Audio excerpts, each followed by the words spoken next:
Since 2014, Four Sons Brewing has been creating authentic craft beers, unique seltzers, and family-friendly locations throughout Huntington Beach.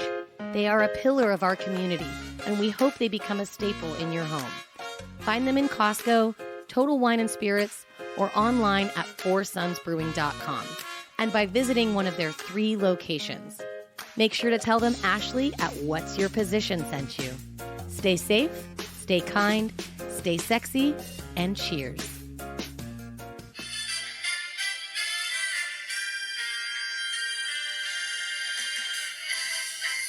What's Your Position podcast may contain adult themes, sexual discussions, and strong language.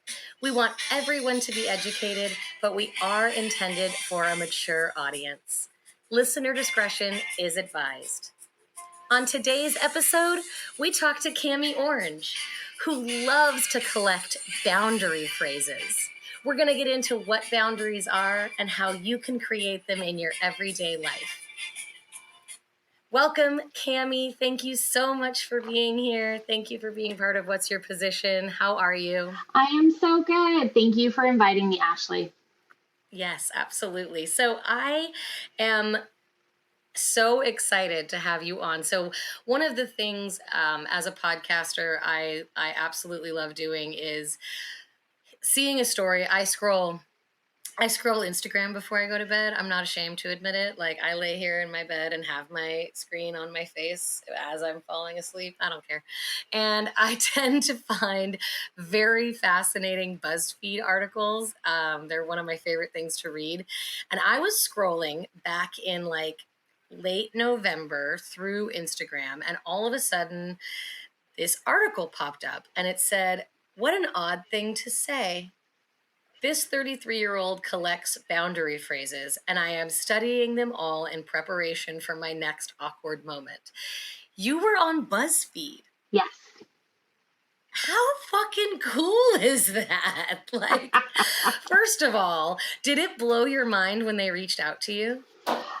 I have been an entrepreneur and been in business for most of my life. So that was the largest piece of media coverage that I've had, but it came because I had a couple of TikTok videos go really viral and hit multiple millions of views. And so it was almost like an extension of that by like viralness when they reached out and said, "Oh, we want to do an article on you, on your phrases." It was a breath of fresh air when I read the phrases that you collect. And I think that's such a beautiful way to put it, to collect boundary phrases. Boundaries are super hard for a lot of people. They are basically, just so everyone is aware, boundaries are an imaginary line that separates me from you, separating your physical space, your emotional space, your needs, your responsibilities, everything that you are as a person from other individuals. They tell people how you want to be treated, what is acceptable to you, and what is not. And without boundaries, people can take advantage of you. People can treat you in a negative way, and you can become sort of a doormat of sorts if you aren't setting the appropriate boundaries. Think of a boundary as like a property line of sorts, right? Like, you may not have an actual fence on your property line, but if your neighbor started letting their dog poop in your yard and then let their kids play in your yard and then started taking your newspaper off your front lawn and you weren't saying anything, your boundary lines would be being crossed. Am I missing anything, Cami, as far as what a boundary is? Or can you explain it in another sort of a fun way? Absolutely. I define a boundary as a communicated expression of what's okay and what's not okay. And for me, that's a broad definition, and that's an intentional choice because, like you said, a property line is a boundary, a fence is a boundary. Me shaking my head no or putting my hand up in a stop gesture can be a boundary, as well as saying, "Oh, thank you so much for thinking of me. That's not something I'm going to do today," or whatever, declining certain things. Those are all boundaries. And I prefer that clear delineation of what's okay and what's not okay. Because sometimes a boundary is saying, oh, that is okay with me. Yes, I am okay with a hug. Yes, I am okay with, sharing this thing with you. And helping people say, oh, I'm okay with that. Or, oh, no, I'm not okay with that. And then wherever that line is in between those two things, that's the boundary. It's interesting because when I think about boundaries for myself, I have a hard time personally. For my whole life, I've had a hard time setting boundaries, and I think a lot of that comes with sort of how we're raised, the household that we grew up in, what we're taught as children that we're supposed to be allowing other people to do, people pleasing, codependency, all of these, pop psych terms that we hear all the time about why people choose to not lay boundaries down. Why do you think we have such a hard time in our society being honest with other people about what's okay and what's not okay in our lives? I think for most people's family of origin, the person who was in charge, the person who got to set limits, was the person who was either the biggest, the loudest, the angriest. And so then as we grow up, we're like, oh, I want to set a limit. I want to say, hey, I'm not okay with that. But our only experience is, oh, that's what someone who is big, loud, and angry does. So I don't want to be that person. I don't want to be like that. So I'm just not going to set a limit. I'm not going to say, hey, I'm not okay with that. And so most people don't have the exposure. They don't have the experience of very kind and direct, supportive communication saying, hey, all of our lives are better if you express what's okay and what's not okay. And so it is really common for people to struggle with boundaries because it's like another language. And if you have never had that taught to you, suddenly you're in a situation and you're like, oh, I need to communicate in this language that I don't even speak. And It could be awkward, it could be difficult, it could be uncomfortable. And people, that's normal. Humans don't like to be uncomfortable. And so they lean away from it and they choose to just avoid. And instead of, communicating what's okay and what's not okay. And what I've noticed as a boundary coach, with 17 years of experience working with clients and then 2 years as a full-time boundary coach, is there's really 4 choices that we have when it comes to boundary setting. People can choose to be silent, and usually that looks like avoiding or keeping really quiet. I had a client who, when we were working together, they said, oh, at work, my cubicle neighbor clips their nails at their desk every day. This like clip, clip, clip, clip, clip, clip, clip sound. And I'm going to quit this job. And I was like, I'm going to lose my mind. Right? And I was like, oh, I would what too. did your cubicle? I totally would. Right? I was like, what did your cubicle neighbor say when you asked them about it? Or when you asked them to please stop doing it? And he's like, oh, I didn't say anything. And I was like, oh, so this has been going on for an extended period of time. And you were staying silent, staying silent, staying silent. And then he's going to swing it to the other end, which is the extreme response. That's where we quit the job. We call the police. We end the relationship. We scream and yell. Like, people swing it out to an extreme because all of those feelings have built up for so long. Things are so not okay that they can't keep silent anymore. And so it goes to this other extreme. And most people, those are their only 2 experiences with communicating what's okay and what's not okay. And in the middle, you can have indirect communication and direct communication. And you say the thing, you speak up, you say, hey, I noticed that you clip your nails at your desk a lot. The noise of that really bothers me. Could you do that over lunch or first thing in the morning or right when work is ending instead? So it's not just... Or in the bathroom? If there's some reason you have to do it at your desk, can we do it at a time that I'm not there? Please. I actually have a coworker who has like serious like sensory issues, and anybody who clicks a pen, like just the clicking, she's like, hey, clicky. Can the clicking stop? Is it okay? Can the clicking just be done? Can we be done with the clicking? Like, whoever is doing it is typically not aware of the noise because they're just like doing it. Like they're staring at a piece of paper and they're looking over some sort of document and it's just click, just a nervous tick or whatever. Mm-hmm. But for whatever reason, it really gets under her skin and she is able to sort of, not necessarily in the nicest way, but she is able to say, hey, stop. Like, please, that's enough of that noise. Like I need that to end. Thank you. So tell me a little bit about how you came to be the Cami that you are today, the boundary coach extraordinaire. Tell me about yourself. I would love to. So I have a really eclectic background. I was raised in a small cult subset of Mormonism by religious extremists in Utah. So very strange childhood. Were you raised in the fundamentalist? No, it wasn't FLDS. It was a smaller group.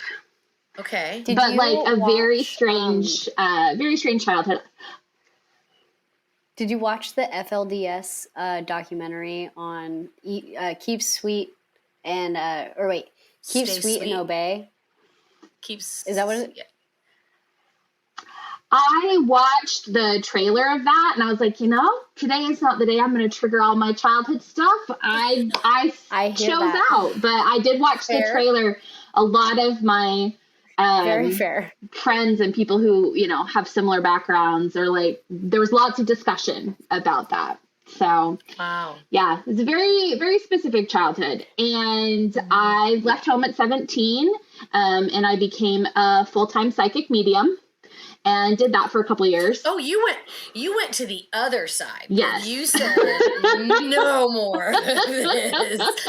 I'm going to exit Mormonism and get into astrology. So yes. Yep. So I went the other extreme and I did that for a while. And something that I noticed working with clients is that people have terrible boundaries with the dead because they have terrible boundaries with the living. And I just kept seeing this pattern over and over and over again that I was like, why are you doing this? And I was like, oh, they have no boundaries or they have bad boundaries. And it was really obvious. So boundary work showed up a lot as a psychic medium, and that's not what I was there to do, but it constantly showed up with my clients. It just so happened to keep coming up over and over and over again. And after I retired from being a psychic medium, I worked as a wardrobe mentor. So your closet is a vision board of your life.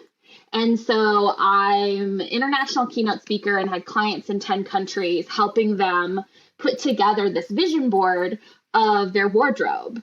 And like I traveled to Budapest and spoke at a conference, like all kinds of fun things. I need so much help. You have no idea the amount of clothing that is in my closet. I have those racks, I'm that staring you at have pants on that like, so you can like, hey, she's in my closet room. So I have pants on like the hanging rack. So you can hang like 8 pairs of pants on one hanger.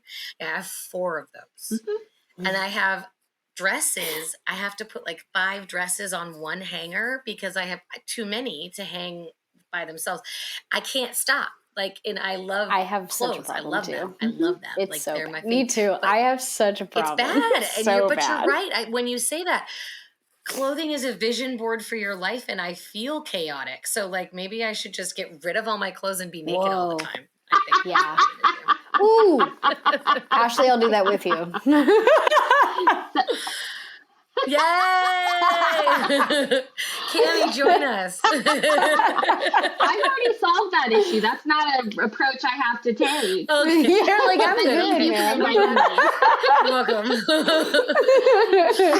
So you were a so I was a wardrobe mentor. And then a wardrobe mentor. I was a wardrobe mentor, had my own business, and I was there to help people with their closets. And people would be like, oh, I have this issue with my husband and how he criticizes what I wear. Or I have this issue, my mother-in-law keeps buying me clothes that are one size too small just to encourage me. I have this issue with, like people have boundary stuff. And I was like, so I thought I was there to sort through clothes. And instead we would spend a significant amount of time doing boundary work. And I was like, oh, that's so interesting. I'm like, okay, yeah, happy to help. Here's this perspective. And when I sold my wardrobe mentoring business after my divorce, I became a business consultant, and I traveled around the country, and I lived all over the 48, and I would stay with my clients in their homes for 2, 3, 4 weeks and help them put their businesses online. And so I didn't have like a home base. I just was constantly on the road. And wasn't that hard for you, like mentally, not to have a home base? Like, was that difficult for you in any way?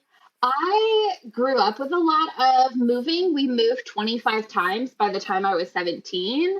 And so for me, having a home base was more unfamiliar than moving all the time. Okay. So I'm excited to help people set up their email sequences and figure out things, with their websites. And they're like, oh, I have this issue. I have clients who keep texting me at 11 o'clock at night, but I don't feel like I can ignore them. Or my teenager keeps interrupting me when I'm trying to work, and it's really annoying. What do I do? And I was like, oh, I guess we're doing boundary work. Boundaries. We're doing boundary work again. Interesting. And I was like, oh, I'm starting to notice a pattern.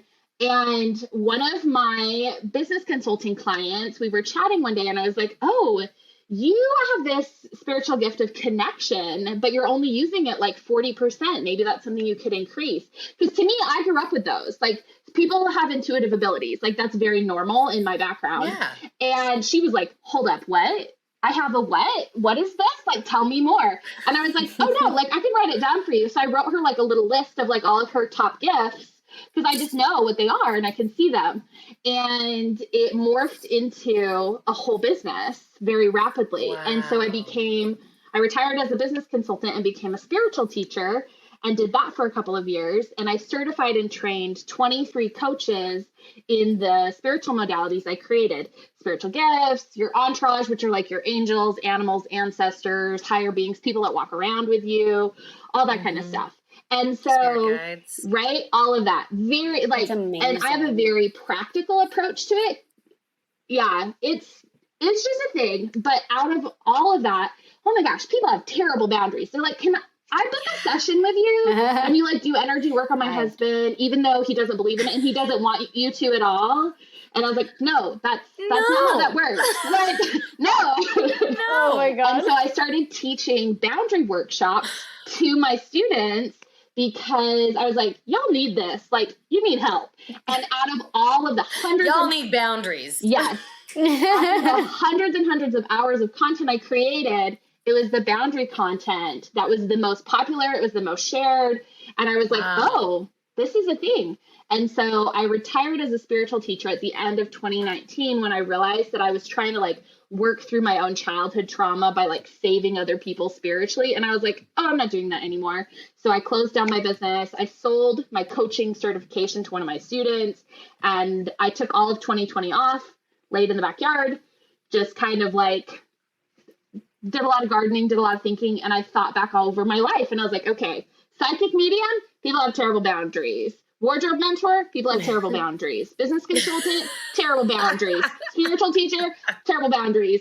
Maybe I should be a fucking boundary coach. Boundary coach. And I told my friend, and he's like, you would be so good at that. And I was joking. Like, it wasn't like a serious suggestion.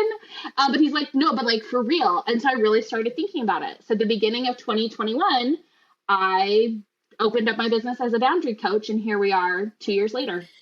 So what does that look like as a boundary coach? How do you get your name out there? How do you get clients? How do you get yourself to these people?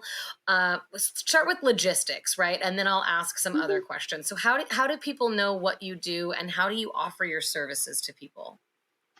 So for the last 2 years, I have been promoting my client sessions via TikTok, and my TikTok went from like having 12 followers when I started to almost 300,000 at this point.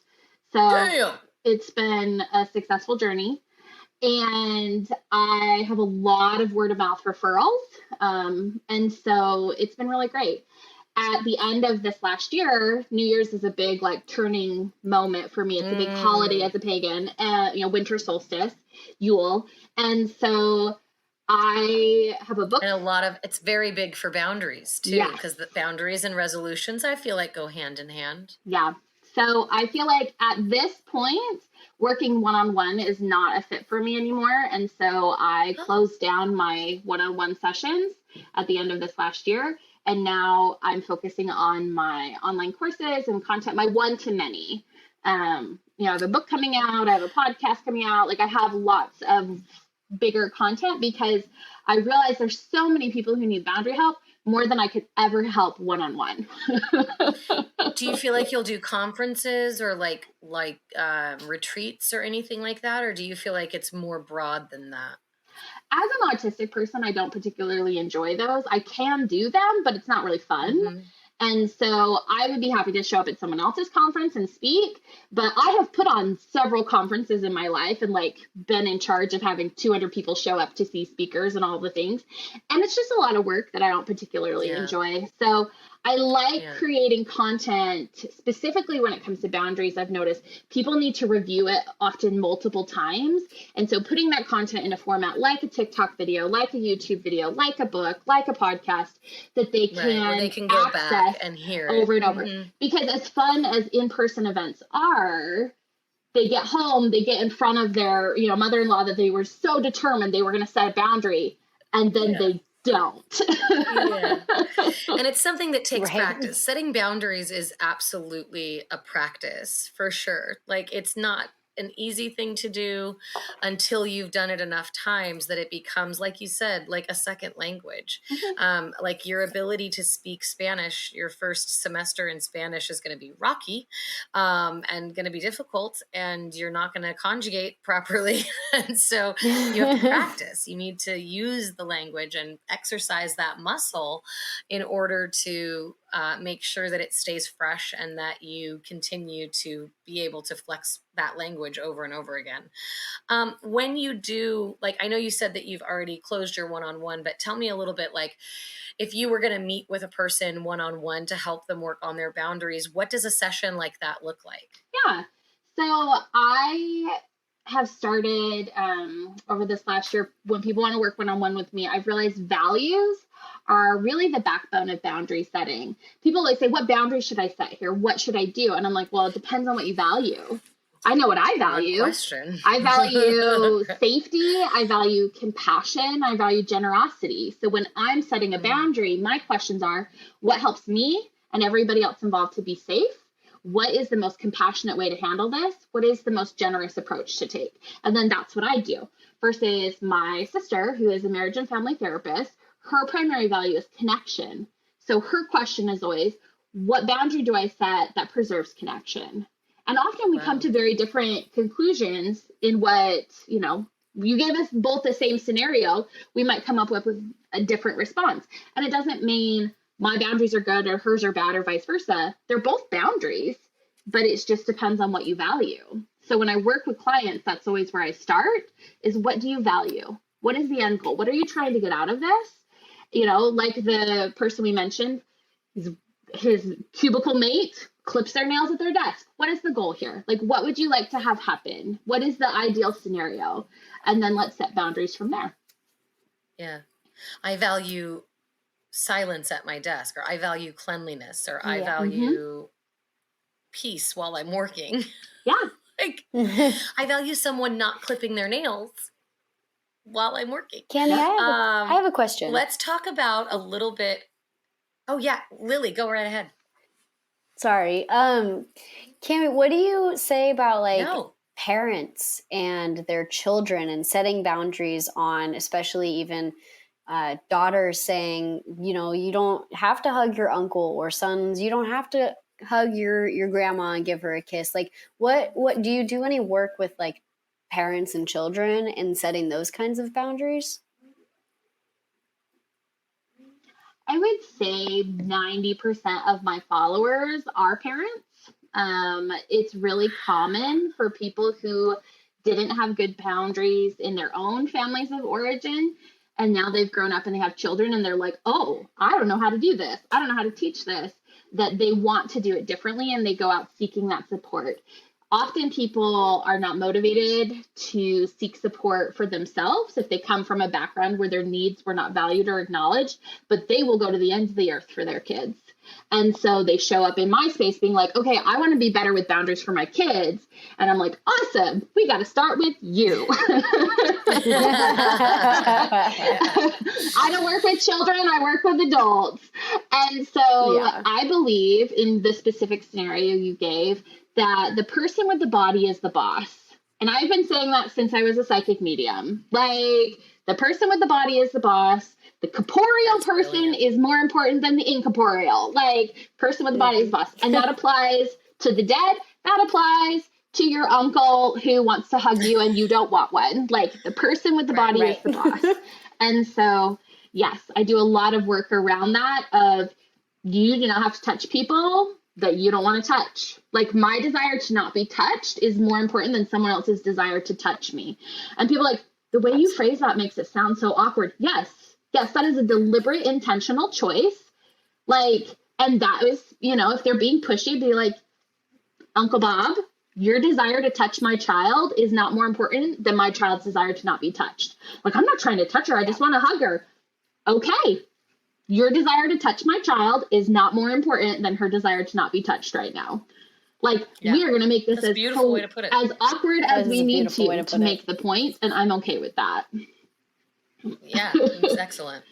So I want to talk a little bit about how boundaries are beneficial, because a lot of people, like we've talked about, have a hard time with boundaries because it makes us uncomfortable for whatever reason, right? Because we're people pleasers, because we don't want to hurt someone's feelings, because we're afraid, because we don't know how. Right? There's many, many reasons why a person wouldn't be able to set a boundary. But I wanted to discuss a few reasons that you should probably look into how to set boundaries and how they're beneficial for you. So I'm going to go through this list with you, and I kind of want you to give me your input and let me know maybe a little bit of an explanation as to why this is a good reason for a boundary. So the first one is that it creates better communication between yourself and others. So how does having boundaries create communication if when setting a boundary, sometimes what that does is end communication? Do you know what I mean? Like, if you're setting a boundary and saying, I'm not going to be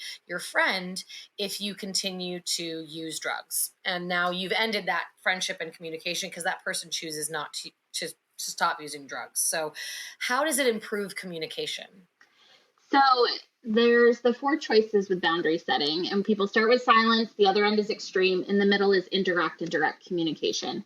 And so often, like, if we were at the point where I was like, oh, if you keep doing this, like, I can't have you in my life anymore. Like, we've gone to an extreme point, and it's because there was silence, and then we went to an extreme. And that is a lot of people's experience with boundaries. Candidly, that's not my experience with boundaries. That very rarely happens in my life because we're having conversations so much earlier in the process. An example is, I have a friend, I called him and he was like, hey, when you call me without like any warning, it kind of sets off my, parasympathetic nervous system. Like, he's had a lot of those like epic life-changing phone calls where you're like, oh, before I got that call, like, I had no idea. And then things are always changed. And he's had enough of those in his life that he just doesn't really love like sudden random phone calls. And he's like, it would be really helpful if you would text me before you call. And at that moment, I had a couple of choices. I could either just say, yeah, absolutely. Thank you for letting me know. I could say, oh, these are the reasons that I can't do that. But what I can do is we can pre-schedule phone calls, or I can wait for you to call me, or, and we could have found another solution. Sure. Or I could have said, okay, and then just kept calling him without texting first anyway. And then he would have stopped taking my calls, and that would have ended our relationship or dramatically changed it. And so I have choices. He's expressing, hey, it's not okay with me if you call without letting me know first. And then I have choices of how to respond. That's not extreme. That's not him saying, if you call me one more time without texting first, I am never speaking to you again. Like, we didn't even get to that point. I was like, oh yeah, thank you for taking care of yourself. Thank you for prioritizing your needs. Thank you for letting me know how I can be a better friend to you. Yeah, I will absolutely text you before I call you. Like, it's no big deal. Most people are kind. Most people are so happy to show up for each other. And Yeah. so if someone Especially when it doesn't take anything extra out of your day. Like if someone's like, can you text me first? Well, yeah. Hey, you free to chat? Absolutely. Yep. Yeah. So where you were saying, Ashley, that, people don't want to set boundaries because they don't want to hurt anybody. If that, anybody listening to this is like, oh, that's why I don't set boundaries. I invite you to consider that other people don't want to hurt you either. And when you set boundaries, you are setting them up to win. You're facilitating better relationships, better communication by saying, hey, this is what I need for this to go well. And because they don't want to hurt you, just like you don't want to hurt them. Like, this is the most helpful. I genuinely believe setting boundaries is one of the most kind things that we can do because it facilitates better communication. Brene Brown says, clear is kind. Yes. I love Brene Brown. What do you say about how setting boundaries can help us be better at solving conflict? One of the things I love about being someone who's really good at boundaries is, number one, I have very minimal conflict in my life because, like I said, resolve things earlier, go upstream, solve it then. But even when there is conflict, I have so much practice speaking this language of like, hey, seems like we are not on the same page with this. And I'm getting the impression that you're not going to change your mind and I'm not going to change my mind. Do you think it makes sense for us to just change the subject and not keep talking about this? I'm not like mad. My feathers are not ruffled. Like, people can disagree with me. I'm okay. Also, I have really clear lines of if they start attacking me personally and they're like, well, because you're fat, I don't have to listen to what you have to say. And I'm like, oh, apparently we're not going to continue this conversation then. I hope that you solve so we're that. Ending this. Like, have a good day. Bye. So I have lots of comfort with, I say comfort with conflict because it's thousands of times of very small conflict. That's not like a big conflict for my friend to say, hey, could you text me before you call me? But it's still a very, very teeny tiny drop in that bucket. But I have thousands of those drops. I have an ocean of experience of like, oh, hey, this is what's okay and what's not okay. So even when someone is handling things with anger, I can stay calm and compassionate and say, wow, they're really upset. They're probably really scared. That's really sad. Like, let's see what we can do to resolve that. Or, hey, I get that you're angry. It's not okay for you to yell at me. I'm happy to come back and have this conversation when you're in a better headspace. How would you say that boundaries help reduce a person's stress and overall anger in their life? I have no friends or relationships where I resent them, like at all. There's no resentment in any of my relationships. And I was thinking through this the other day and I made a list of probably like the top 30 people that I spend the most time with or talk to the most often, like my village, right? Like the people that are closest to me. And I was like, is there any resentment with any of these people? And I was like, no, like genuinely all of these people are lovely and we're good. And it's because we have clear boundaries. It's not that we all have group think and agree on things. We really don't. But I just don't stress. And it's one of the challenges as a boundary coach is people are like, well, I'm sure you get what that's like to have, these friends who are just so annoying. And I was like, I literally have no annoying friends. All of my friends are lovely. And because I have years of experience only making friends with and maintaining relationships with people who also have good boundaries. If they have bad boundaries, I'll be like, hey, I'm not okay with that. And they keep crossing that line. They didn't make it on the list of 30 people. They didn't make it on the list. That's for damn sure. They're not in your top 30. Yeah. That's for sure. That's amazing. That's amazing. It's brilliant. I struggle with that. Boundaries allow us to, me too. Yeah. Yeah, it's a tough thing to navigate and like keeping friends around because it's comfortable or because staying in a relationship because you don't want to leave or you have kids together. these things happen and resentment builds. And resentment is actually the number one indicator of divorce in almost all relationships. And I think that resentment comes from a lack of communication, and within communication is boundaries, is what I will tolerate and what I will not tolerate. Boundaries allow you to be your true self. They create this space for you to have the feelings that you have.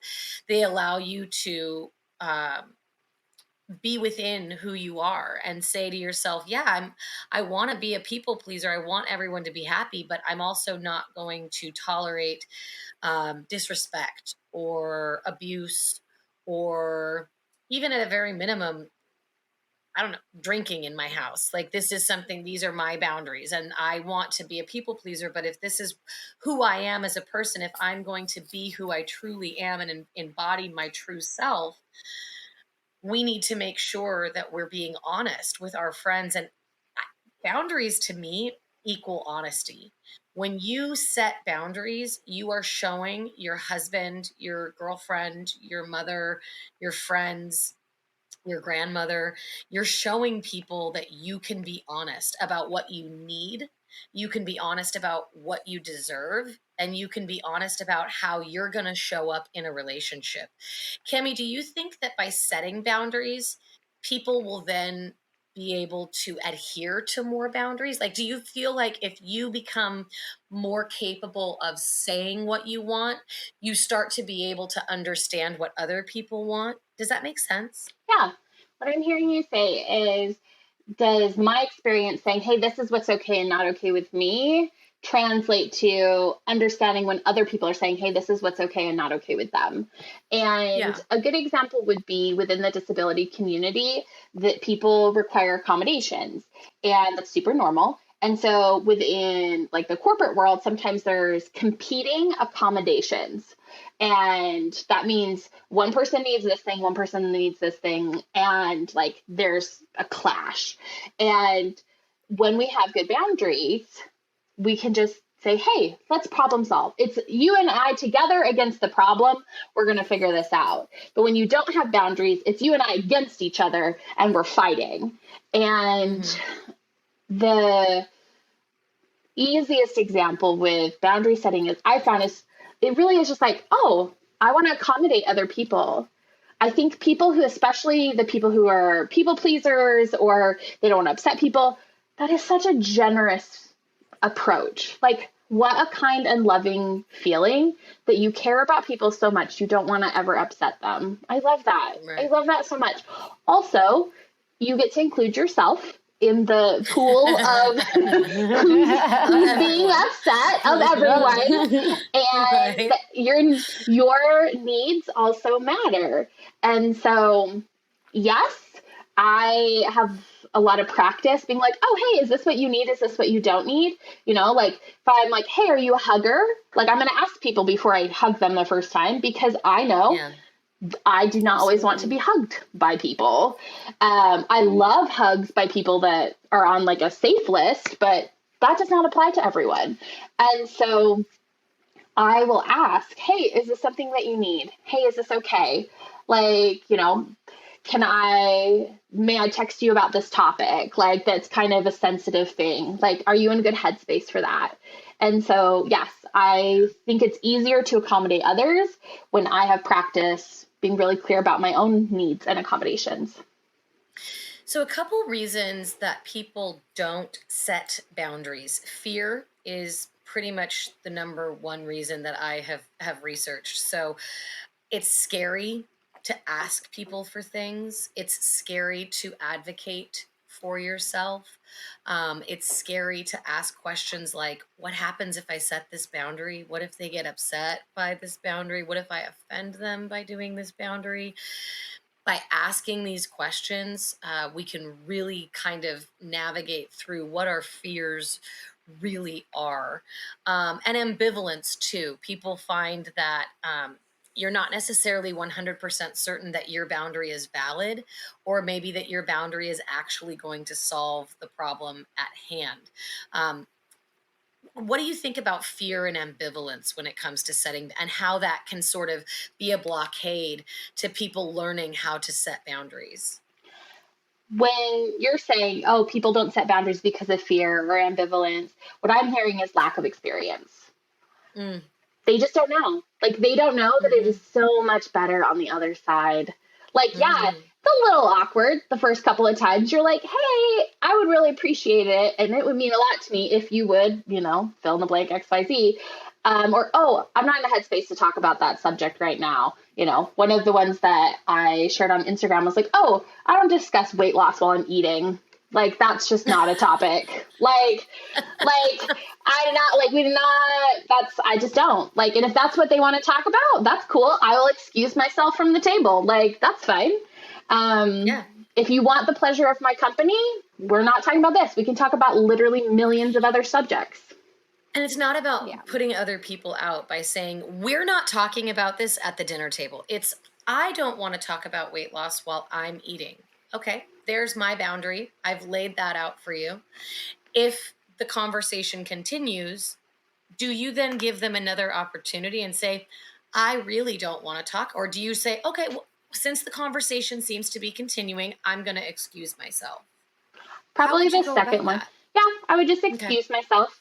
I already said, oh, this isn't a subject that I'm comfortable talking about. And if the subject comes up, they're like, oh, excuse me. And my goal is to not punish them or make them feel bad. Like, I'm not there to be like, oh my gosh, these gross, disgusting people who keep talking about weight loss while we're eating. Like, no, like, I'm not trying to shame anybody. I just know, for me, this is not a subject that I enjoy. And if they have, for whatever reason, this deep need to discuss that in that moment, I want to honor that. Also, I'm not going to be part of that conversation. And both of those things can be true. Do you feel like some people have a hard time setting boundaries because they have low self-worth, low self-esteem? I think it's a lifetime of not being told that their needs are important or that they don't know what their own needs are. If you grow up in a family where you're like, oh, I don't want to take a jacket, and they're like, you have to take it, you're cold. And they're like, I'm literally not cold. Or like, oh, I don't want to eat. Not. They're like, I don't want to eat anymore. Like, you have to. Like, I'm forcing you to eat more. Like, people are like, oh, I don't want to hug or kiss this person. Like, you have to, they're family. Like, this well-intentioned often, but harmful impact of overriding children's sense of their own boundaries, their own innate, like, hey, this is what's okay and not okay with me. Those children grow into adults who are like, oh, I'm uncomfortable, but I'm not quite sure why, and I don't know what to say. And so to say, oh, it's because they have low self-worth, maybe, but like, I think that's an overly simplistic way of saying, like, they were taught through, decades of experience, hey, your needs are not important. Or maybe within the relationship that they're in, if they're in an abusive relationship, they're told that their needs are secondary. And so setting boundaries is not necessarily their first priority, because that's what they have learned within that relationship. Yeah, absolutely. So we're going to take a quick break. When we come back, I'm going to give a couple of different scenarios of places in our lives where we might need some boundaries. And Cammie is going to give us some of her unique boundary phrases that she has been collecting. We'll be back in just a few minutes. Please make sure to tune back in. So give us a couple seconds to get to pee or anything. Do you need to use the restroom? Want to get some more water? Need anything? No? No. We'll just take a second and then we'll go right back into it. This is amazing. You're so smart. Ah. Thank you. Gosh. Some of the catchphrases that you have, and it's so true. Like, it's not just about self-worth. It's about how we're programmed as individuals to place the needs of others above our own. Kind of like, do you put your mask on before someone else's, right? Like on an airplane, and it's not necessarily a selfish thing to have that boundary to say, hey, in order for me to assist you, I gotta assist me first. Like, you can also take care of you like by yourself, but I'll help you when I can, when I get there. I think it is one of the most generous things we can do to make sure our own needs are met, because then we have the capacity to really show up for others. Yeah. And I think a lot of people are not rolling that way. They're constantly like, I think of it like a full cup. Their cup is really empty and they keep trying to pour from an empty cup. And then there's resentment and there's anger and all of this built up. Versus when my cup is so full to overflowing, I have all of this extra to share. Like, I have plenty of time and energy to spend an hour on the phone with my friend who's dealing with boundary, whatever. Like, I'm happy to do that because I have extra. Yeah. Because I made sure I ate. I, took care of the things I needed to do. Like, my needs are met. So I'm really able to show up instead of being like, oh my gosh, we've been on the phone for how long? She's still talking. I've got to go. I got to do things. Like, no. I can just be very present because my needs are met. Yeah. So I believe taking care of ourselves is an incredibly generous thing to do for others. God, it's so beautiful. My God. And it makes so much fucking sense, man. Like,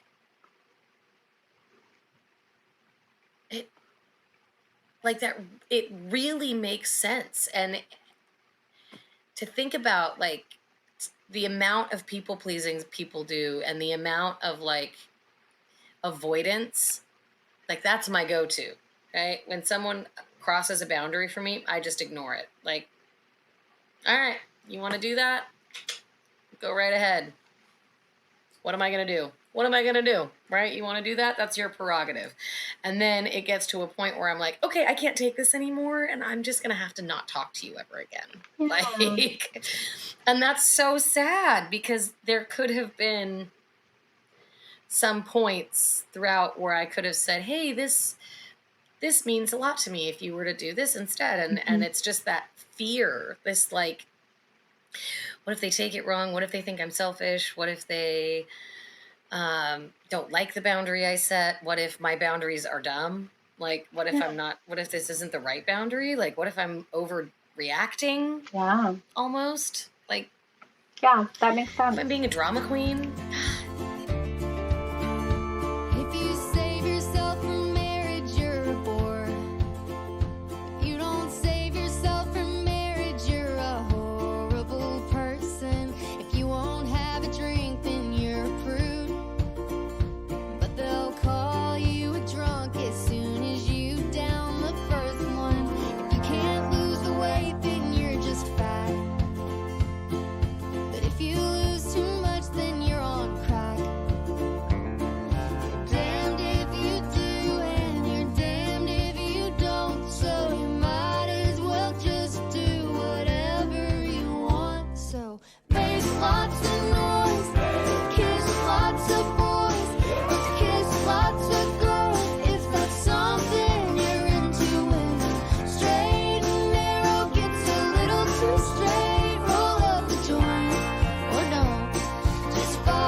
The drill. You're making out, you start feeling your way downtown. One of you wants to make a move to Cunnilingus, but you don't have protection. Dental dams are hard to use, hard to come by, and condoms taste like, well, condoms. Hundreds of millions of people worldwide have STIs that can be transmitted via oral sex. So let me introduce you to Lorals, a first-of-its-kind product that provides protection, sexy style, and comfort. And it tastes like vanilla. Lorals for Protection are FDA approved for STI protection during oral-based activities. And Lorals for Pleasure are the perfect cross between sexy lingerie and kinky toys. These thin and incredibly stretchy single-use silky latex undies are worn during fingering, rimming, oral sex, tribbing, and more. Head over to mylorals.com to get your 4-pack today Be sure to use my code for a discount at checkout. What's Your Position Podcast? All one word. And remember, stay safe, stay kind, and stay sexy with florals. What's Your Position Podcast wants to hear from you. Call 513-6969-SEX anytime and leave us a message. Maybe you have a question about anal. You have a fact about fisting. Or you just want to say, hello, fellow human. 513-6969-SEX. Call us. We will play your message in an upcoming episode. That's 513-6969-739. And remember, stay safe, stay kind, and stay sexy.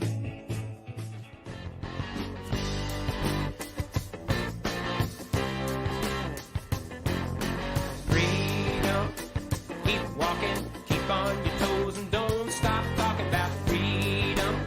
To get going, lots to be learning, lots to be knowing about people.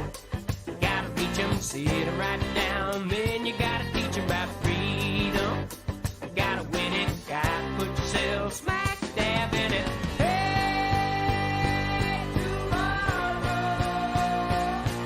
hey, don't go away. 'Cause the freedom just might come away. Welcome back, fellow humans. We are here with boundary coach Cami Orange. She has tell me, do you have a name for your boundary coach, like classes or for your company?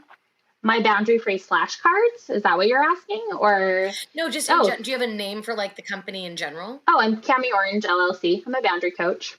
Oh, nice. Okay. And then you have boundary flashcards? I do. I have my top 40 favorite boundary phrases are available as printable flashcards. It's like a little PDF you can get for $10. Oh my God, that's amazing. How do people get that? It's on my website, camiorange.com. By the way, your name is fantastic. Like Cami Orange, what a great, like bright, perfect name for somebody who needs like a website or like any sort of business. I just think that that's a wonderful, excellent name. Easy to remember, very unique. CamiOrange.com for all your boundary flashcard needs. And then when you do on TikTok, are you just Cami Orange? Cami_orange. Yep. Okay. Yeah. Fantastic. Perfect. All right. So we're going to talk about a couple different types of boundaries. Right now, Riverside has decided that it has a boundary against Lillian. So Lily will be back when her and Riverside have figured out their boundaries together. So she'll be back with us in just a moment, I'm sure. We're going to talk about a few different types of boundaries. The first one are physical boundaries. So physical boundaries include the need for personal space, the need for your comfort level with touch and time and space with another person, physical needs like needing to rest, needing to eat, needing to drink water. It's okay to let people know that you don't want to be touched. It's okay to let people know that you need time and space. And it's okay to let people know when you're hungry and when you need to rest. So, Cami, do you have some phrases that we can use when we have a physical boundary we'd like to set? Absolutely. That is the most common type of boundary that is requested when people need phrases for that. So for being touched, I mean, I do my best to always model that by asking other people, hey, may I hug you? Or, hey, may I give you a hug? Hey, there's something in your hair. May I pull it out? Like before you actually touch that. And I learned that. I know you want phrases, but I'm going to tell a quick story. No, I love this. I love the modeling concept, actually. I learned that when I was in high school because I went to school one day. I would have been like 15 or 16, and I had this huge zit like next to my face, and I was so mortified. And I tried all of the like creams, and I put all this like foundation over it, and I was really trying to like cover up this thing. I was so mortified. So I'm standing in the hall talking with my friend, and her boyfriend came over and he was chatting with us, and he's like, "Oh, you have something on your face," and he reached over and he picked it off my face, but it was the dry skin on the surface of my face. So then my face started bleeding. It was so awful. Touched your face. I would never touch anyone's face. So Oh my God. I learned in that moment, I was like, I really prefer when people ask me before touching me, especially if you never know. Like, oh, you have this little thing on you. You never know. It might be attached to them. Just don't double check.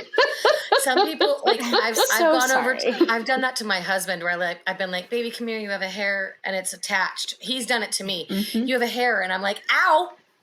Yep. That's in my head. I've done that. That's to a my hair. partner. I have a lot of them. And that one was attached. Yeah. Like, don't touch me. And I did it the other day to him, and I should probably ask my husband, even though I feel like we literally forget that our partners have boundaries, Absolutely. even with ourselves. Like, I went to grab something off of his mustache because in my mind, I saw this little hair tickling his nose.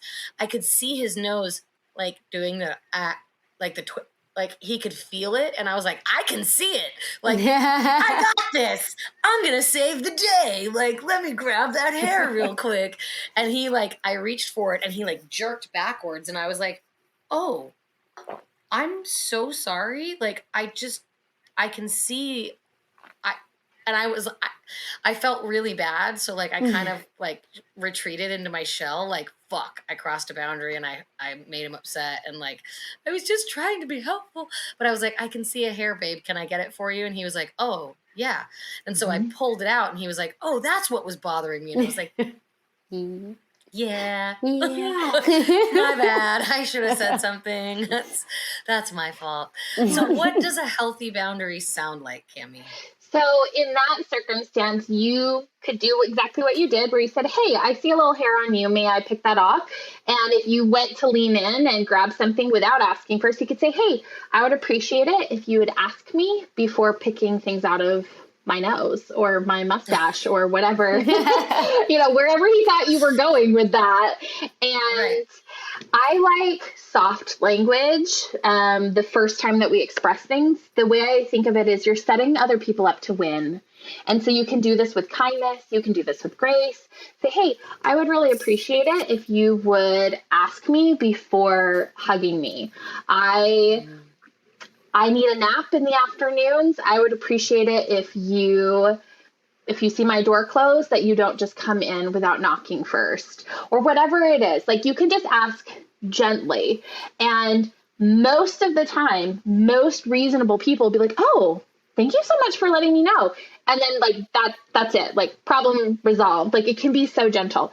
The smaller percentage of people who that softer language doesn't communicate clearly, then the next time it happens, I would use slightly more. So that's, like I say, there's the 4 choices for boundaries. One of them is indirect. So I would appreciate it if you would ask before XYZ. That's more indirect language. I still think it's pretty direct, but it's more on the indirect side. Yeah. So direct would be, I need you to ask me before you do this again.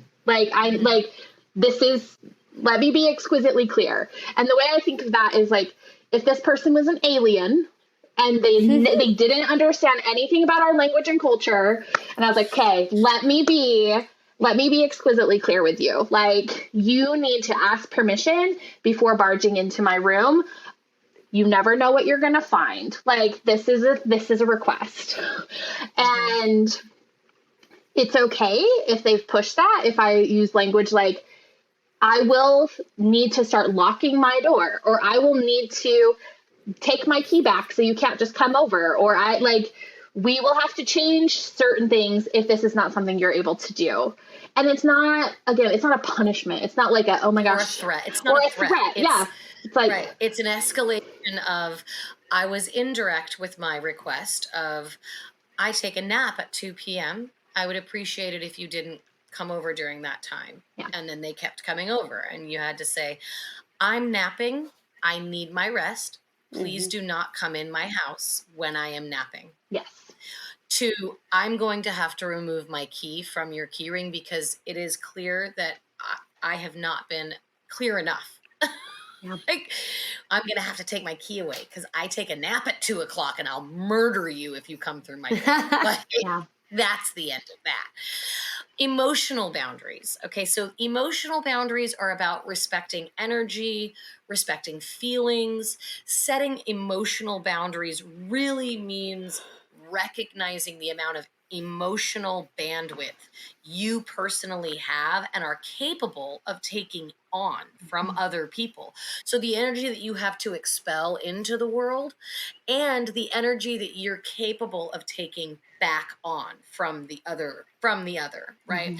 Knowing when to share and when not to share, limiting emotional sharing, especially with people who respond poorly, like that little percent that you were talking about, that smaller percent who maybe don't take on boundaries or emotional conversations as well as the majority.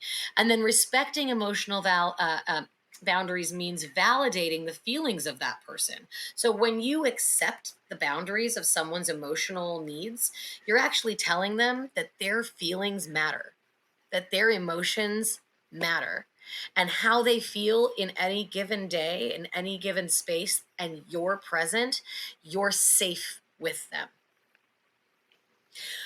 What does an emotional boundary sound like? My best friend was on the phone with her mom this week, and I have permission to share this story. And she has been going through, my friend has been going through a rough time. And she was like, her mom's like, what are you doing today? And, my friend explained what she had planned. And then her mom's like, oh, well, why don't you? And then she just jumped into advice giving. And my dear friend said, oh, Mom, I'm not in a space for advice right now. I would prefer if we didn't go down that road. And unfortunately, her mother is not somebody who likes to receive boundaries very well, and immediately started crying and saying, oh, I was just trying to love you and trying to help you. This is what I do with my friends. How come you don't want my love? I said, Mom, this is not helpful. If you need to cry, that's okay. I'm telling you this because I care about you, and this is what I need right now. And the conversation shifted. And for her mom, she had a strong reaction where she was like, oh, my daughter is mad at me. She's like, Mom, I'm not mad. I said, hey, I'm not in a headspace for advice. And so it's in my world, it's very okay to check in before being like, hey, are you in a headspace to talk about, fill in the blank, intense topics? Or do you have the bandwidth to listen to me vent about this thing? And you ask first. And then in exchange, when people reach out and are like, oh, they start sharing all the things, I say, I got to pause you right there. It sounds like what you're going through is really difficult, and I really want to support you with that. I can't at this exact moment, but I can, I need to eat something, XYZ. And then I can call you back. Or, I don't have the headspace for that right now, the bandwidth for that now, but I can call you tomorrow. Or it sounds like what you need is beyond my areas of expertise, my capabilities. Like, I literally, this sounds really serious. I think you need to, call a mental health professional or a doctor or something, like whatever it is. I like my husband and I, when we have a conversation, like if I'm going to call him and talk about work, or I'm going to vent about my family or whatever, he'll always say, do you want advice or do you just want me to listen? Yeah. And just that question alone, first of all, my therapist has said, maybe you can actually tell him ahead of time, I'm going to vent and I just want you to listen. And then that way he doesn't have to ask the question, right? He doesn't have to be the one in that position. Since you're the one who needs to vent, maybe you can also be the one to say, I don't want your advice. I don't want you to try to fix this. It's, in my mind, not fixable. And any advice you give me is just going to feel like something else I have to deal with. So I just want to be able to get this off my chest. Are you in a place where I can just vent to you? My boyfriend and I do that a lot. Like I'm a talker. Like I haven't talked very much this time, but like I am a talker and I talk at my boyfriend a lot. At him. I love that phrase. Yeah. I talk at him.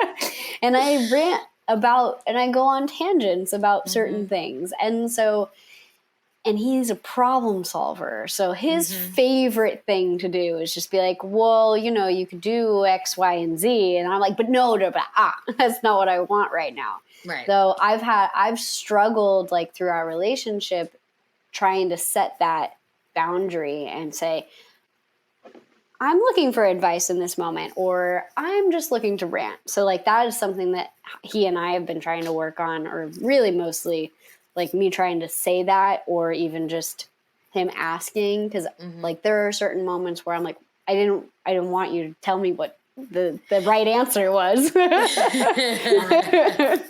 I want to hear the answers. Something that I have found helpful and something I've coached my clients with for that type of scenario, Lily, is helping the person who, their love language is problem solving, or they grew up in a family that's how you show love, is that you problem solve for each other. People often make it gendered where they're like, men are problem solvers. I think it's just humans. I've met just as many, like, humans love to problem solve. There are certain humans who love to problem solve. And so to say, I like to problem solve too. Right? And so to say, when I'm having strong feelings, the problem in the moment that I'm asking you to solve is that I need a safe space. I need a safe container where I can feel all of my feelings and express that. That is the problem I need you to solve. It's not about the subject matter. It's not about this, person at work that I'm mad about, whatever. That's not the problem. The problem is I'm feeling strong feelings and I need my safe person to create this safe space for me to feel my feelings. That's the problem I need you to solve. So to say, oh, I just need you to listen, like, yes, but it's still technically problem solving of like, I hear you. That sounds really frustrating. Like it's being that safe space. And so sometimes for people who love to problem solve, knowing that them sitting there and being like, yeah, I would be pissed too. Yeah, keep going. That sounds really, that's them solving the problem can be really helpful. That's such brilliant. An amazing way to put that. That's brilliant. An amazing way to put brilliant. that. Yeah. Wow. Let's talk about time boundaries. So I actually did not know what a time boundary was until I started doing this research. So time is valuable. Time is money. Time is energy. Time is precious. Yeah. Time is fleeting. And time is my biggest enemy, Cammie. I'm going to let you in on a little secret. Me and time are not friends. And I can't stand being late. I can't stand when other people are late. I feel like I don't have enough time in the day and the hours and the minutes and the weeks. Like, I hate time. So when I realized there was time boundaries, it blew my mind, honestly. Setting time boundaries is incredibly important, not only at work, not only at home, not only at school, but socially as well. Setting time boundaries with yourself is incredibly important as well, making sure that you are aware that your time is valuable and you don't have to expend all of it doing something. I am trying to my sister thinks that I am the most ridiculous person because she'll call me on a Saturday and be like, "What are your plans for this weekend?" And I'll be like, "Oh, nothing much. I'm actually going to relax. I don't have anything planned." And she's like, "So what do you have planned?" And I'm like, "Well, I mean, I'm going to do a podcast. I'm going to do some research. I'm going to read a book. I'm going to work on my project for school. I'm going to go to the grocery store. I'm probably going to go to the gym twice. Probably." She's like, "Your weekends are exhausting. Like you literally are the most exhausting human being." And I'm like, "No, but that's nothing because I don't have like 12 people to hang out with." So when you understand what your priorities are in life, it's much easier to wrap your head around what a time boundary is. So I looked up some time boundary phrases, which give me so much anxiety. Some of them being, "I can't come to your event this weekend."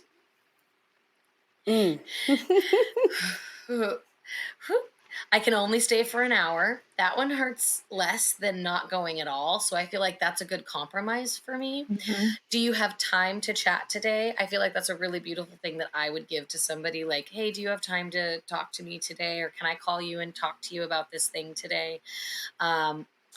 We have family time on Sundays, so we won't be able to make it. I'm happy to help with that. My hourly rate is. That one was the best. I thought that one was so good. I'm happy to sit with you and chat with you about your boundaries, but my hourly rate is.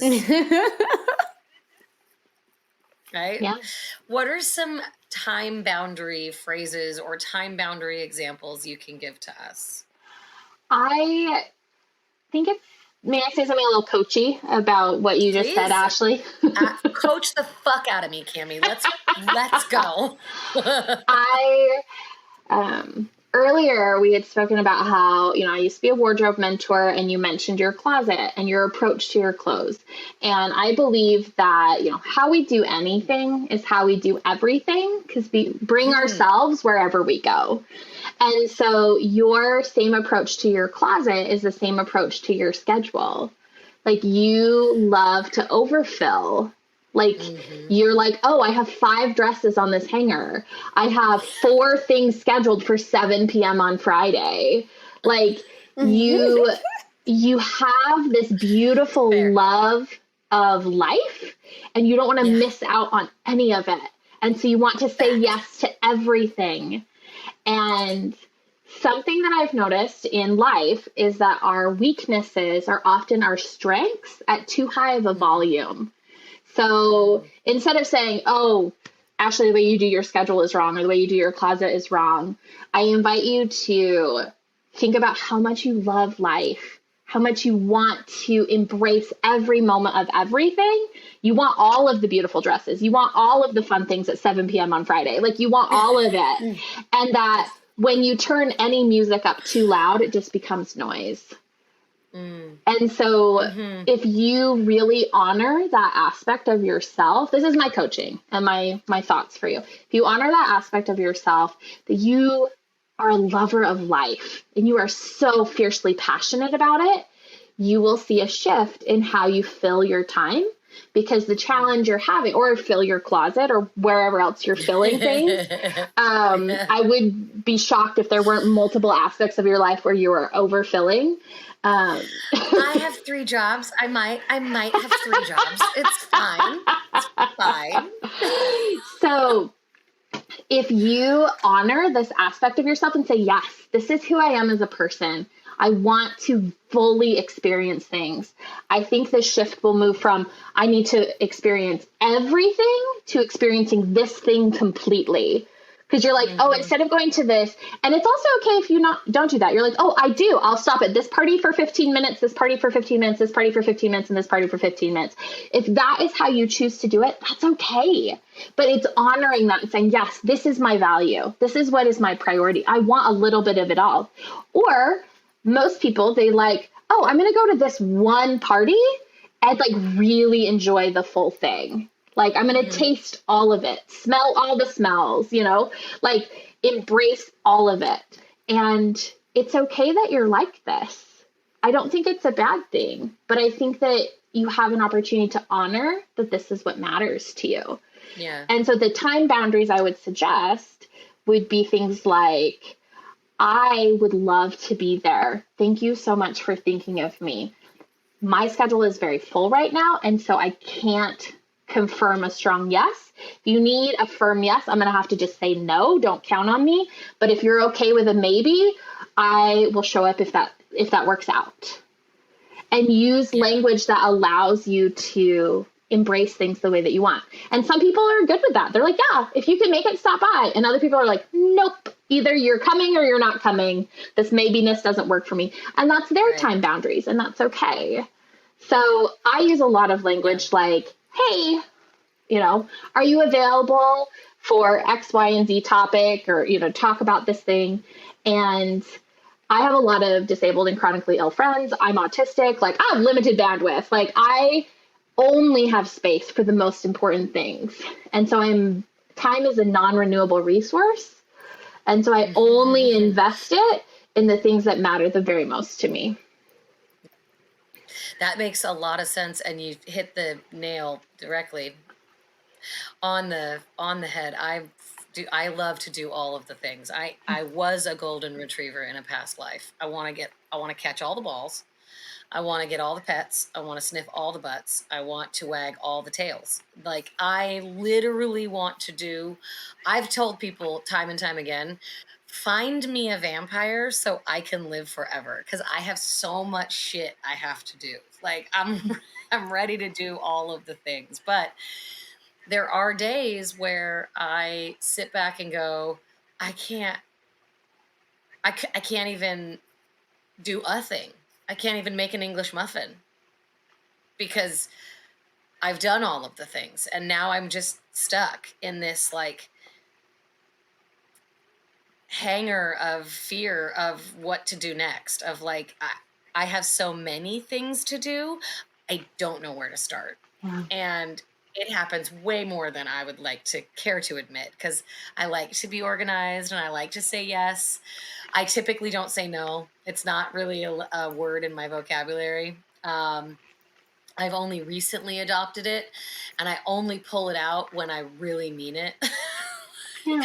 Like when I really know that like this is gonna push. I can't. Like I get that's gonna be a no for me. Like, or when it's something that really, like you said earlier, goes against my values. Like Yeah. I'm a staunch like rooter of the underdog, and I am a big advocate for the other. And so when something goes against the values of other people, I'm gonna fucking stop you right there, and I'm gonna go ahead and say no to you and all your little minions. Like, we're gonna have a problem. And it's more so when it comes to other people's needs and other people's boundaries and other people's values. I need to start focusing on my time boundaries, Yeah. my emotional boundaries. Like, because like you said earlier, the nicest thing we can do, what did you say? The nicest thing we can do is say it. I think the kindest and most generous thing we can do is to set other people up to win by setting boundaries. Yeah. Sexual boundaries are a big one. Mm-hmm. That's the next category. Healthy sexual boundaries will include consent, agreement, respect, understanding of preferences, desires, privacy, and flexibility. And consent happens consistently, and happens throughout the entire experience. Consent is not a one-word answer. Consent happens throughout the entire experience of sexuality. Also, remembering that our sexual boundaries can be flexible and can change as we experience things, as we grow. You might say to yourself, I'm only having missionary sex. I'm only having sex in the missionary position. Mm-hmm. And you may actually change that boundary as you come to realize that this doesn't feel good. This hits my cervix, or this feels awkward or strange, or let me move because I'm on my period and I don't want to have missionary sex. I want to have sex in the shower, and whatever the case may be. Understanding that our boundaries can change over time. And I think sexual boundaries are a great place to realize that our boundaries can shift based on day-to-day desires, needs, fantasies, ideas, fluidity of sexuality, and ideas of surrounding gender and orientation. Healthy boundaries include knowing how to ask for consent and knowing how to hear consent, discussing what pleases you. Consent and discussing how to be pleased are two of the biggest pieces of sexual communication that I try to teach. Discussing contraception and STI protection is huge when it comes to sexual boundaries. I will not have sex without a condom. I won't. I won't put myself in that position. If that's something that you're not comfortable with, I'm very sorry. We are not sexually compatible. Saying no to things that you're not comfortable with, spanking, BDSM, having sex on camera, these things may not be comfortable for you.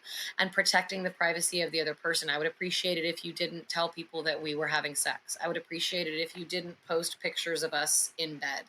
And making sure that you're respecting the privacy of the other person. What are some sexual boundaries that you think are good ways to approach an awkward situation? Like, are we going to use a condom? Or do you like anal sex? Like, those are very difficult topics to broach, but those are really important questions to ask. Do you have any fun phrases that we can throw into the sexual mix? I would love to share. I am a really direct person and I love asking really direct questions. And so I am very comfortable asking questions like, what size condoms do you wear? Like, it's not a, are we using condoms? It's a, what type of condoms are we using? Like, what's your favorite brand? Yeah, what's your favorite brand? What's the plan?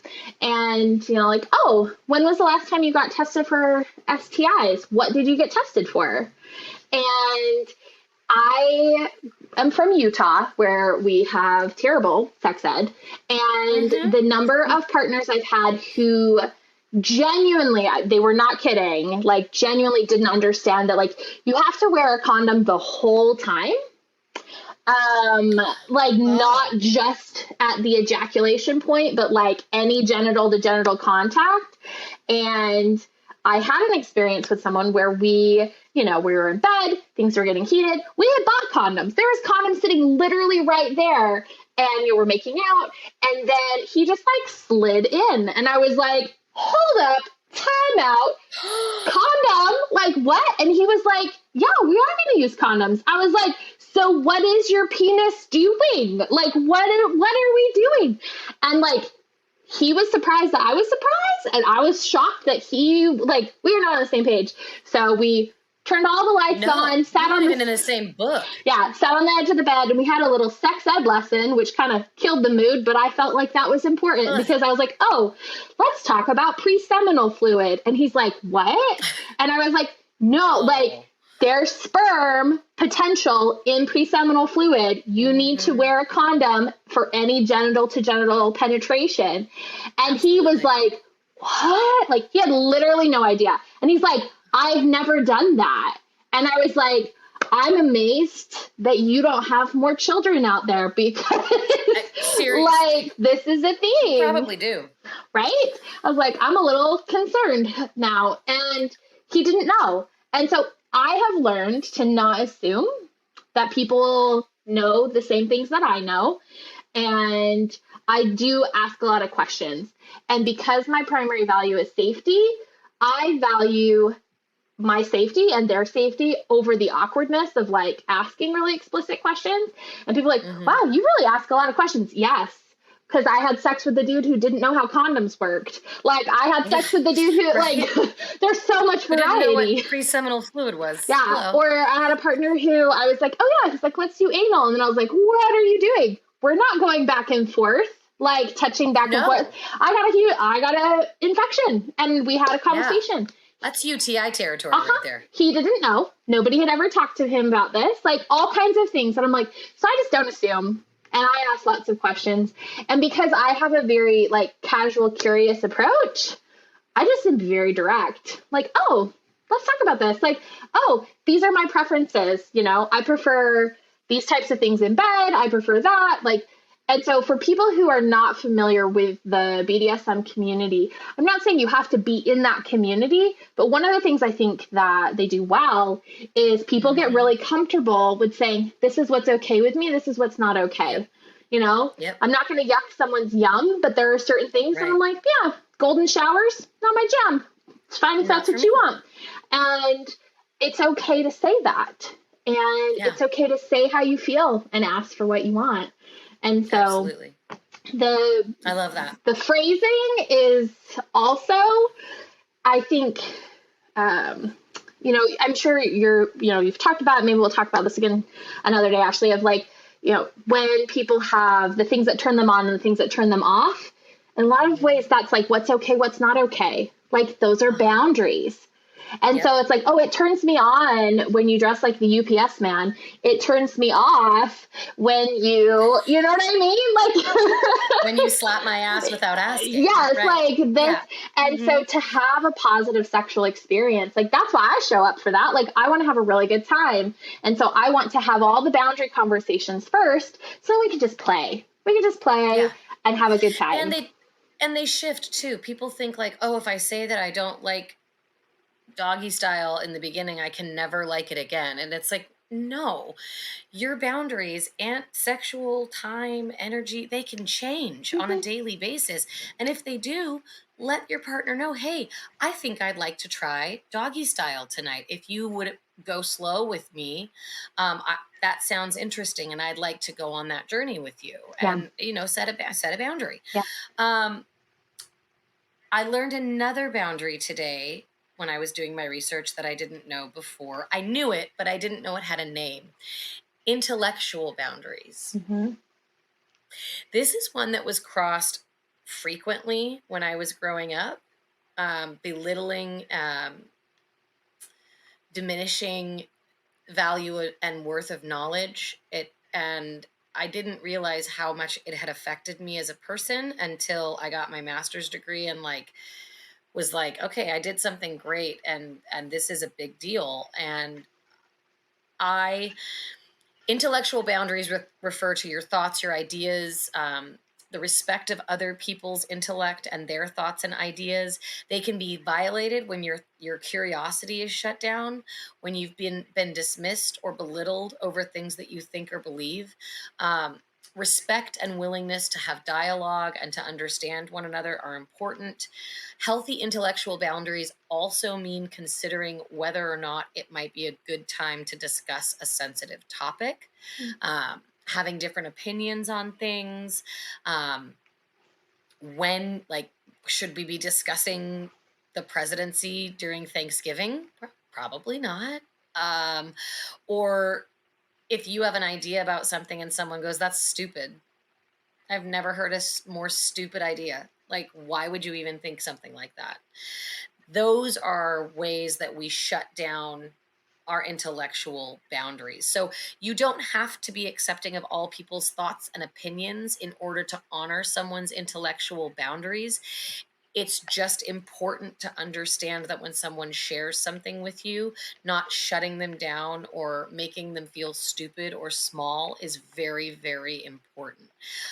What is a good way to set up intellectual boundaries? For me, I have a list of things that I don't hold space for. And I believe holding space is creating a safe container for what someone else is expressing. That could be their sadness, that could be their grief, whatever. There's new thoughts, their ideas. And there are things that, I am not the right person for whatever reason. I have personal lived experiences with something. I have trauma. For whatever reason, I'm not the right person for that. And it's okay for me to be like, hey, that sounds really important to you. That's not a topic that I'm willing to discuss. And I have, I'm thinking of one particular incident this last week. I had a friend text me and she's like, hey, could you remind me your boundaries around diet culture and weight loss talk? I have a video I wanted to share with you, and I just didn't know if I should just send it to you or if it would be better if I summarized it. And I have those types of conversations with friends constantly of like, oh, hey, will you remind me of your boundaries around this? And what are your limits on this topic? And, if somebody's like, hey, I have this great idea. I know that I said our wedding is going to be next year, but what if we got married in 2 weeks? Doesn't that sound fun because of this, numerology, whatever? And I'm like, are we at the point where we're planning this and you want me to just be excited? Like, yeah, you're getting married in 2 weeks. Or are we talking through do you actually want to do this? How much support do you need right now? And so are we changing everything from a year to 2 weeks? Am I all in on this with you? No. Are we just throwing around the idea and maybe seeing what it feels like, trying it on for size? Okay, I can play that game for a minute, but let's be real. Yeah. Let's talk about this. And it's kind of odd to me, I'll be honest, when people will intentionally make other people feel small because it doesn't feel good. It doesn't feel good when somebody does that to you. Why would you ever do that to someone else? I don't get it. I think part of that is I'm autistic and I also grew up sheltered in a cult. So I have a weird background. And so I'm just I literally don't understand. I don't get it. I'm like, why would you be mean on purpose? That's so sad. I don't get it. I don't understand we have only one, there's many different variations on what happens when we leave this earth. But if we only have one chance in this vessel, right, and the one that we're in right now, why would you waste it on being hateful? Yeah. I just don't get it. Like, everyone has an idea to share, and has things they want to talk about, and if that's not a thing that you want to talk about, then don't. Then let them know, hey, this isn't my area of expertise, or I'm not very well versed on this topic, or I'm actually not really comfortable with this topic, and I don't but I'm happy to talk to you about other things. Like, I'm happy to have a conversation with you about something else. Part of the reason I do my podcast is because I am so comfortable talking about so many different things. And I'm actually just really excited to learn about various things. Like, I love knowledge and I love learning. And so when I get shut down and when I get told things like, that's a stupid idea, or you did that wrong, or you're not that smart, it breaks the spirit of a person. And why would anyone want to break someone's spirit for their, and it's not even for a game. Like, I'm not a queen. Like, you're not dethroning me. Like, what are you taking from me other than my joy, other than my spirit and my happiness? Like, it doesn't make a whole lot of sense to me to do that to another person. Yeah, I agree. When anybody's like, oh, that idea is stupid, my first thought is like, wow, they have a profound lack of curiosity. That is really unfortunate for them. That sucks. Like, I hope they figure that out. Like, oh, they have a really limited ability to wonder and like to explore possibilities. Most likely they were told over and over when they were a child that their ideas were stupid, and now they don't know how to react to things that are new. That's really unfortunate. I hope they figure that out. I'm going to go share my good news with someone else. I'm going to go share my good news with someone who cares. Goodbye. Yep. So, in conclusion, Cami, I just want to thank you for being here with us and talking to us about boundaries, walking us through why people don't have boundaries, how to set these boundaries, and maybe some takeaways on ways that people can tap into maybe some boundaries that are lacking in their lives. Before we go, is there anything else about setting boundaries that you want to share, or anything about maybe dealing with difficult people, or when someone doesn't respect your boundaries? Anything else that you want to share before we go? My final piece of advice for today would be, if you are new to learning boundaries, or if you've heard yourself use phrases like, oh, I'm stuck at boundaries, I'm bad at boundaries, oh, I'm terrible at boundaries, I invite you to change your language. I invite you to say, oh, I'm new to this, or I'm learning, or I still feel awkward when I'm setting boundaries. And be okay that this is a new language. But it's kind of like, if you're learning a new, like literally a foreign language or something, if every time you go to practice it, you're like, oh, I'm so bad at this, it shuts down the part of your brain that helps you learn. So say, right. Oh, I'm going to make a lot of mistakes at this, and that's okay. This is going to be real awkward for a while, and here we go. Like, I can do this. I can do boundaries. I am learning boundaries. And it's okay to say how you feel and ask for what you want and say the thing. Yeah, it's okay. It's okay to ask for what you want. And it's okay if someone can't give that. Mm-hmm. It's okay. It's okay to say, okay, I hear you. Thank you for understanding that, thank you for respecting the conversation, and I'll go take my needs elsewhere. And it's also okay. It's also okay to not surround yourself with people who consistently disrespect your boundaries, regardless of their position in your life, whether it be a boss or a husband or a wife or a mom or a coworker. If someone consistently disrespects your boundaries, it's okay to distance yourself from them and to limit your communication with that person. You don't have to subject yourself to, what would you call it? Is that what would you call that, Cami? Someone who constantly disrespects your boundaries. What is that? Is that abuse? That's not abuse. What is that? I think it depends on the scenario. There are a lot of cases where people are like, how do I set boundaries with this person? They tell me a little bit more details. I'm like, oh no, that's abuse. Like, it's just, it is abuse. So that can be abuse. Also, there's people who are ignorant. So it's usually one or the other. Maybe there's some third option out there. I'm open to that. But usually it's either people are being abusive or they are ignorant. They could also be ignorant and abusive, but like that's a double whammy, right? They just don't know. They don't know. And I choose for the most part to assume ignorance instead of malice. That makes my life better. If I just assume, wow, they were not educated on this. They weren't supported when they were a child in learning this thing. I hope that they figure that out.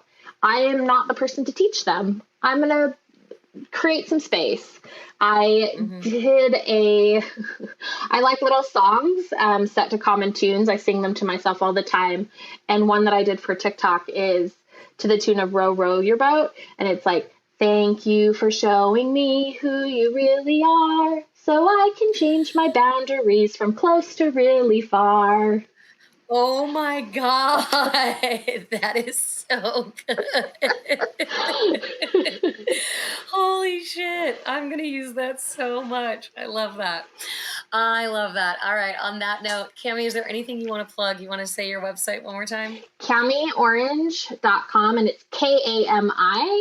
And if you're new to learning boundaries and you need help figuring out what to say, I highly recommend my boundary phrase flashcards. There's 40 of them.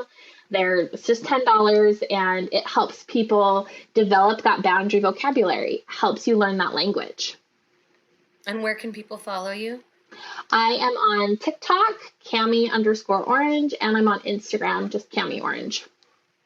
Fantastic. So make sure you check out Cami's TikTok, Instagram, and website for all your boundary needs. Make sure you check us out on What's Your Position podcast at Instagram. You can also email us anytime, whatsyourpositionpodcast@gmail.com.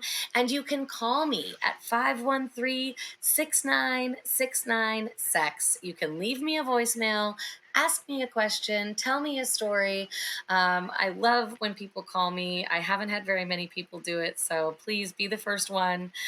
We'd love to thank our sponsors, Four Sons Brewing. We love you so much, guys. Hope you guys have a great weekend. Happy birthday to Dusty. It was his birthday this weekend. He's one of the Four Sons. We also love Laurels. They are STI protected underwear for all oral, tripping, and analingus activities. We love Laurels. If you use our code WYP, you get 15% off your entire order at the end of your purchase. Awkward Essentials is another amazing sponsor of ours. They provide all sorts of different types of awkward fluid help, from being able to use a porta potty without sitting down through their funnel, to a brand new sex toy that they just came out with called the Nikki, to my favorite, the cum sponge that you can use during intercourse to soak up any extra fluids that may be coming out that you don't want to. Awkward Essentials, you can use my code WYP and get 10% off your order. We thank our sponsors so much. We thank you, Cami, for being here, for allowing us to ask you questions, and for providing space for us today in your world. We cannot wait to have you back on. We love you so much. Thank you to everyone for tuning in. Thanks, Lily, for being here. Appreciate you, and Big Hearts for being my intern. Stay safe, stay kind, stay sexy.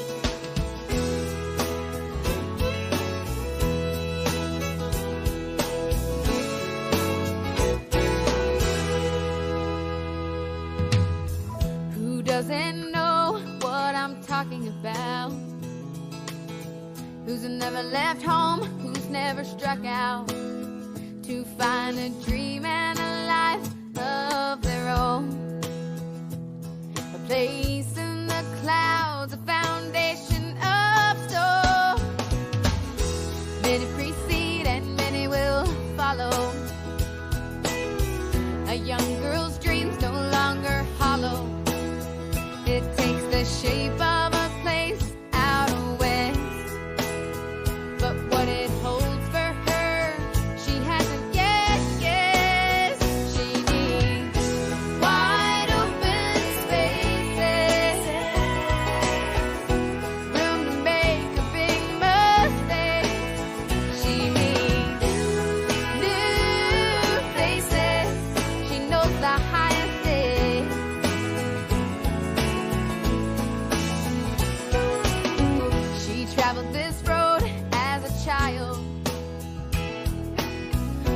wide-eyed and grinning, she never tired. But now she won't be coming back with the rest.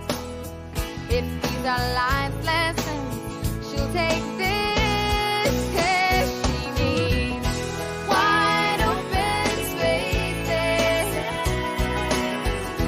room to make a big mistake. She needs new faces. She knows the highest stakes. She knows the highest stakes.